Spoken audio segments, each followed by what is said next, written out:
Maraynal daw guys, welcome back to Nyong Food Trip.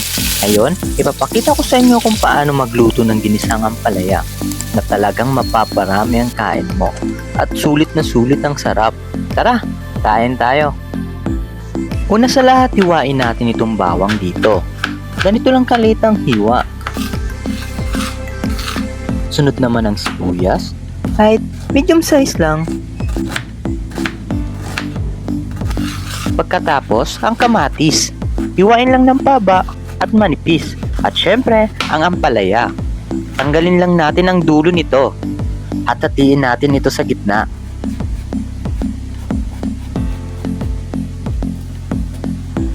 Sunod, alisin na natin ang malambot na bahagi gamit lamang ang kutsara.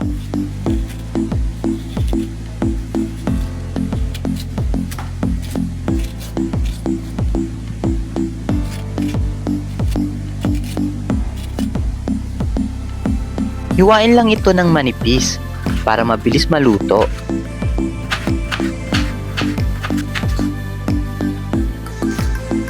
Sunod na natin itong itlog dito.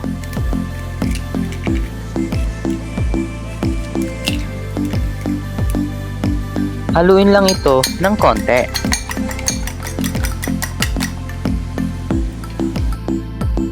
Okay, painitin ang kawali at lagyan na natin ng mantika. Sunod ang bawang, igisa natin hanggang mag-light brown ito. Pagkatapos, ilagay na natin ang sibuyas. Idagdag ang kamatis at lutuin hanggang lumambot ito. Igilid ang mga ito sa kawali. Kapag kulang ang mantika, lagyan natin ng kahit 2 tablespoon. At pagkatapos, ilagay na natin itong pinakahinihintay natin, ang ampalaya. Igisa lang natin ito. At pagkatapos, igilid muna natin ito sa kawali. Idagdag na natin itong itlog sa kawali.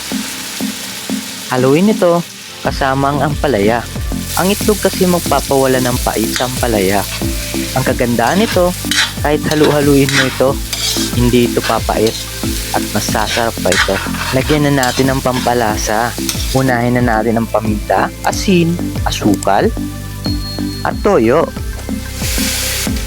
Haluin lang ito ng konti hanggang mag-combine ang lahat ng flavor. At patayin na natin ang stove. Ayan, luto na guys. Ilagay na natin ito sa plato. Kapag ganito nga naman ang luto, sigurado matatakam ka talaga at taob ang kaldero. Sulit na sulit ang pagod. Paparami talaga kain ko nito. Isang tingin mo lang magugutom ka talaga. Huwag na natin patagalin pa.